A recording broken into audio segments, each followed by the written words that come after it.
In the book, Awesome Again, I discuss the 7 steps that are necessary to transform our lives. Now, sometimes the transformation is needed because we go through a crisis, a massive crisis. Other times the transformation is wanted because we're kind of done with one phase of our lives and we are getting ready to go into another phase. A great example of this would be, let's say, retirement, right? It's not a crisis. It isn't something that broke down. The person knew they were going to be retiring at some point in their lives. Now the time has come and they're going through this transition in their lives, and that transition involves a certain amount of reinvention of oneself. So the book Awesome Again discusses what the 7 steps are that are necessary for us to go through that transition peacefully and smoothly and effectively and emerge on the other side well. In the case of a breakdown, a personal breakdown of some type, it is sometimes very difficult. I have seen people who have had profound breakdowns and never quite recovered years later. In fact, I tell a story frequently in one of my classes where at a conference I met a man who has been a therapist for most of his adult life, older than I, and I had been through this breakdown, this difficult experience, and I was sharing it with him. Look, this is what happened with me. I told him the details of it. I published all of this in different books and different venues. But what was interesting is that he says, "Oh, you want to hear something good? Something similar to me, something similar to that happened to me some 25 years ago, and I'm still dealing with it." And that always called my attention because it can be really difficult to recover. Well, for many, many years, I've done research on this, and I isolated what are the critical 7 steps that it takes for a person to transform their lives, heal from massive breakdown. And one of the steps, I call it in the book, talk it out. I call it talk it out. In other words, we need to talk about this quite a bit. And there's a particular way of talking about it that works, and there's a way of talking about it that does not work. And I'll give you an example.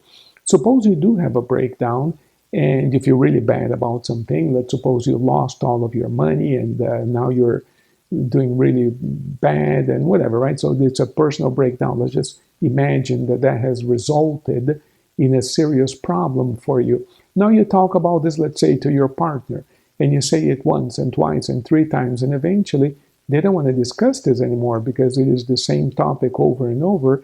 So although we rely on loved ones to unload some of our feelings, oftentimes in the case of a breakdown, that constant discussion of a problem doesn't really work. We need someone external to our immediate close people in order to overcome these things or rebrand and reinvent ourselves. So today, I thought I would name to you what are the 7 types of people we can find to help us talk things out.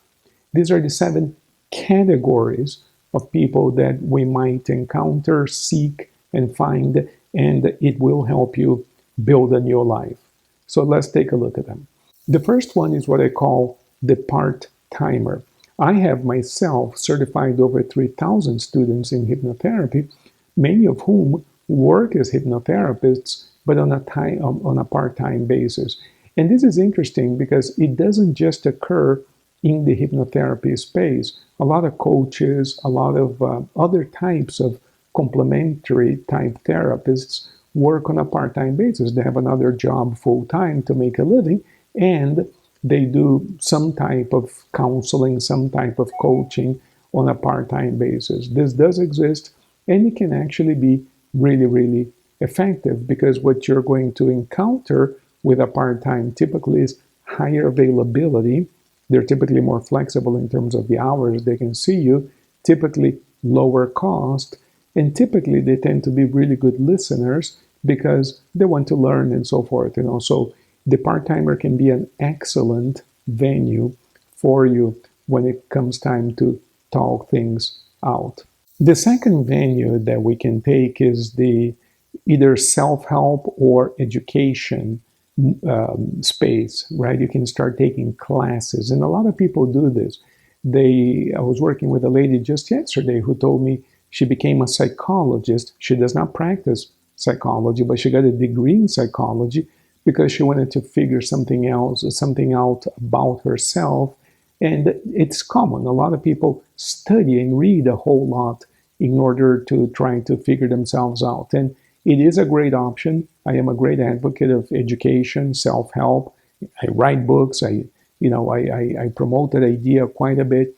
I think it's an awesome thing to do if you're experiencing either some type of breakdown or if you are in need of reinventing yourself. I think that's fantastic. The only problem with that is it might be a very long route.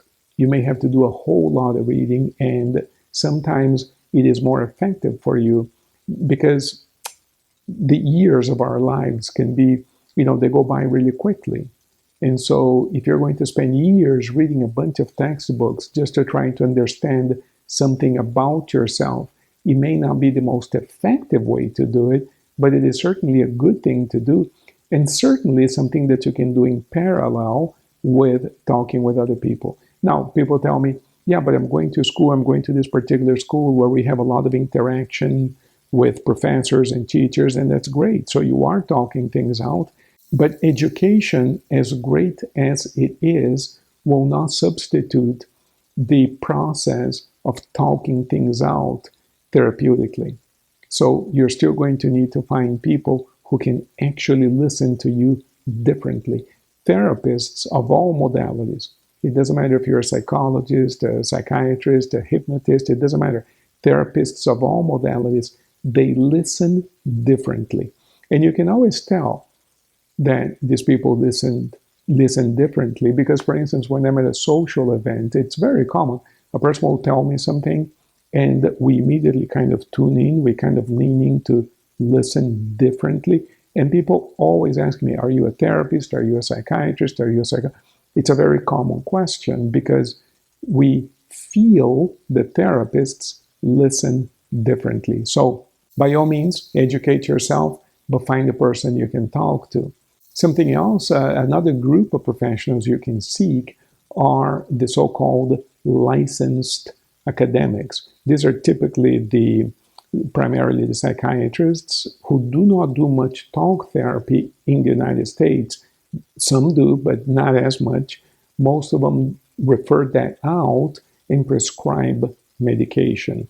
And they typically refer to psychologists of various levels and types, and sometimes a licensed clinical social worker, right? So some type of psychologist, a mental health counselor, or some other type of psychologist. There are different levels and different degrees, and sometimes social worker, who can be excellent as well. These are people who have licenses.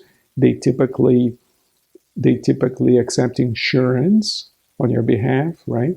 And however, what you're going to discover there is typically you're going to have lower availability. I mean, these professionals are typically very, very busy and higher cost. Now, if you have insurance, sometimes the copay itself is equivalent to what you would pay a part-timer or somebody who's outside of the licensed academics, such as the hypnotherapists. So you have options there. And the process you're going to get is a little different as well, because they go a little bit more by the book, and they, by training, attempt to fit whatever it is that you're saying into some type of diagnosis, some type of framework that corresponds to what they have studied. It might be, for some of you, a little bit more rigid, but quite effective, a way to proceed as well.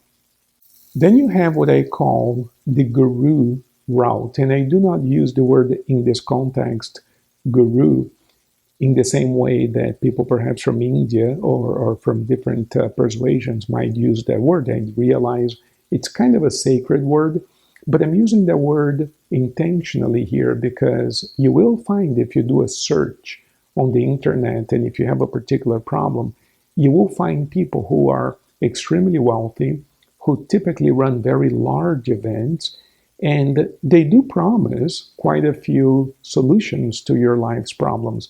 I have consumed those services for many, many years. I love those events. I've been to many, many of those massive events. And very often, what they offer at those events is some type of follow up coaching. Now, sometimes when we go to an event like this, we kind of bond with the speaker, like the guru, the main person there. And when they talk about the coaching programs, there's a subconscious idea. It's not explained that way, but we kind of imagine that we're going to have some private time with that person. In my experience, that has never happened. Typically, the follow up coaching happens with what they call a member of my staff, and it is very costly. All of the ones I have been involved with have been like group type phone calls, and very effective because they work with techniques that have been proven to work. Why can that be so effective? Because these people have access to so many quote unquote clients, let's put it that way. They've tested out their ideas, their theories, their techniques over not just 4 or 5 people, but sometimes thousands or hundreds of thousands of people. So they have a lot of data, and they know that certain things work better than others because they've tested it out over hundreds of thousands of people in some cases. So that route can be extremely effective. Typically, what you're going to get is a higher overall cost. Typically, it's a group setting, right? But what you get are techniques that have been highly, highly tested and proven to work for a great number of people. So that's a great route right there. If you go to one of those massive events, like a big conference with several thousand people, don't expect to do much talking, particularly not with the guru, him or herself. You might do some talking with other people during the breaks, but again, it's not quite the kind of talking that I'm talking about here. So you're still going to need some follow-up talking. Sometimes you can purchase from them private coaching sessions, in which case you can talk a little bit more, but that's certainly one route. Then you have another route, another category of people that are the various religious counselors of all persuasions. So you might have a pastor at your local church, you may have access to a rabbi, or whatever your religion is, or you might be a pagan, or you might be a Wicca, or you might be a member of another type of religion, and in your religion there might be some type of elder who does counseling. That's very common, very, very common in most religions I'm aware of. You can typically secure some type of counseling services through your religious institution, whether it's a church, a synagogue, a mosque, whatever the case might be. And that could be really, really good if you are so inclined, if you're a believer of some type, if that orientation makes sense to you, then looking for somebody within the context of your religious beliefs might be really awesome, because whatever kind of counseling and listening you're going to get is very compatible with your faith if you are in that category, if you're a faithful person.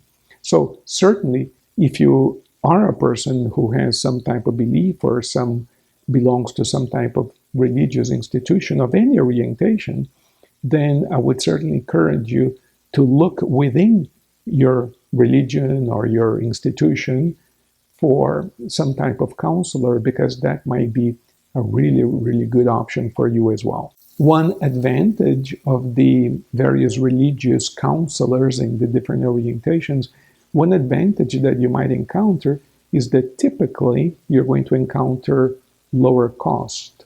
So this might be very important for some of you. I'm just saying that that's certainly a viable option.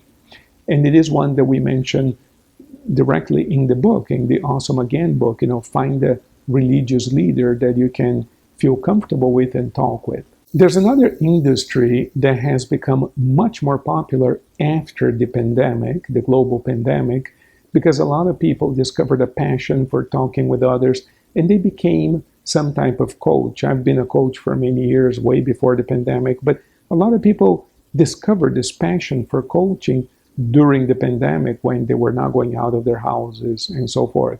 And so an accountability buddy, which is a term that people sometimes use, or a coach of some type, can also be a really good person for you to establish a relationship with, a professional relationship with, and talk your things out. And what's really awesome about an accountability coach is that they kind of help you keep track of what you say. Because it's very easy to say, all right, I'll wash my car tomorrow, right? I'm telling you this, let's say. And then tomorrow comes and I totally forgot about it, but I said it and never followed through.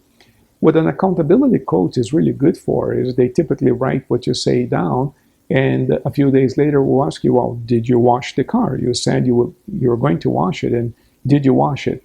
And if you say, no, I didn't, then a conversation might follow. So, how come you didn't wash? And now, you're not in trouble or anything. Your accountability coach is not someone who's going to put you in timeout or anything like this.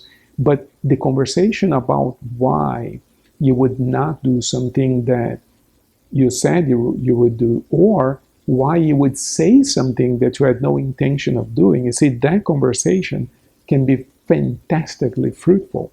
So an accountability coach can be actually awesome for you. And you can find them all over the place. You can do a Google search. You can even go on websites like Fiverr or Upwork and find somebody who work with you. Sometimes they're in a different country, and you can arrange the time zones and all of this. Cost can be much lower. A lot of the times they're very good listeners. I've worked with accountability coaches before and accountability buddies or coaches before, and I absolutely loved. Certainly became way more productive, and it is certainly a fantastic way to change your life or overcome a crisis. There's another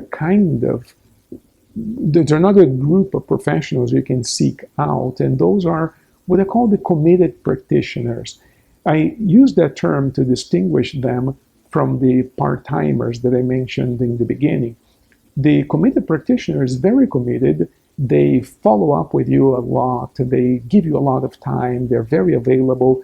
They typically charge lower fees. They're not the licensed academics, right? It's a different group of people. They might be coaches, they might be hypnotherapists, but there is one common characteristic with them, which makes it a really good opportunity for you and for them, which is that they're typically starting out. They've been working for less than 3 years. So their level of experience is a little bit lower, and sometimes it takes a while to get to where you need to go because they may not have done that before. However, you have higher availability, typically lower costs, and most often you're working with a person who puts a lot of effort into helping you and seeing you through whatever the crisis that you're facing is. So a committed practitioner could be an excellent choice for you. What I would do, and I can easily distinguish that, I would simply ask, how long have you been in practice? How old are you? How long have you been in practice? And you can see that sometimes a person is kind of a junior in the profession. They're starting out, the first 3 years in practice, and that's perfectly okay. These are people who have been studying, preparing, they've seen a few clients already, they know they're good enough to be full-time in the profession, but they are still gaining experience. That can be a fantastic opportunity as well. And finally, you have what I call the expert level. Those are people who have been definitely practicing for more than 10 years. Gladwell, in one of his books, talks about the 10,000 hour rule. It does take a while for you to mature into any profession. It does take a while. It's not something that happens within 1 or 2 years. And when you work with somebody who's been doing this for more than 10 years, you're going to work with somebody who's kind of seen it all type of thing, but they haven't become a cynic in the sense that they're too good. Oh, I've seen it all, whatever. Now, in other words, they still have the zest of the committed practitioner, but they've been in business for more than 10 years. They've seen a lot. They've gotten results. Look, to be in this kind of business without accepting insurance payments for more than 10 years, surviving, making a living. You have to do something right. So if you find a person who's been doing this for a while, and typically in the hypnotherapy space, you're going to find a few of those people. Not everybody stays 10 years in the profession, but those who do, they're doing something, and definitely they love what they're doing. So when you find one, okay, so the flip side of that is they may charge more per hour or per session or per package, whatever the case is, and they might be less available than the committed practitioner. But don't worry about cost, because you can get more done with a person like that in less time. In other words, you work more effectively. So yeah, they may charge more per hour, let's say, or it may average to more per hour, but you're going to get way more done in that hour, because they kind of trimmed all the fat from the process already. They know what they're doing. They go straight at it. They dig deep. They know, So it's a little. The feeling when you work with an expert, it's a little bit different. So there you have it. You have categories of people that you can seek. But what I do find important is that you find someone to work with in your area.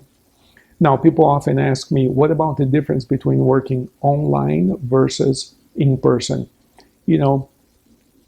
I'm a little, I guess it has a lot to do with your age as well. I'm used to seeing people one-on-one in person at the office. I kind of like that better. But since early on in my career, I'm in the Miami, Florida area in the United States, depending on where you're listening to me. And here in Miami, we have one peculiarity, which is that most people who live here are foreigners. So a lot of people had relatives in different countries. Since I started in 1996. So since the very early days of my practice, I was seeing people online, over the phone and online. And I've done a lot of that even way before the pandemic. It became really popular during the global pandemic. So I got used to it. And nowadays, when I kind of sit in front of the screen, I have a large screen, very comfortable, really good microphone. And it feels to me as though I am at the office, because if the person on the other end has a good computer, a good camera, whatever, the camera is not shaking, it almost feels like we're at the office, because I see a good size image of their face. They see me clearly, good internet connection. So it's almost as if we're at the office, right? If I need to shake your hand, whatever, that's not going to be possible, obviously, like, the physical touch, but it's almost as if we're standing in front of one another. Personally, I have done, myself as a client, I have done a whole lot of therapy and counseling and talking to other people all over the world, online. And I have also done a ton of it in person at their offices. I love both. There was a time in my life that I was really, really busy and I needed some therapy. I made a special arrangement with a therapist, and he would come to the office. I had a large office during those years, and this person was kind enough well, I had to pay a little extra, but he would come over and we would meet at my office, and that worked out really well as well. So it's not ideal, by the way, because if I'm at my office, it's easy to be distracted and to be in charge, kind of, right? So it's much better to go to the other person's office where you're in an environment that's not your own. Anyway, those are some thoughts for you to keep in mind. I repeat what I said a moment ago, which is that the important thing here is that you find someone to talk to. I do believe that's really, really important. All right, blessings. If you have any questions, let me know. And if you liked this conversation, please consider subscribing to the channel and liking the video so that other people can benefit from it as well. Thank you and blessings.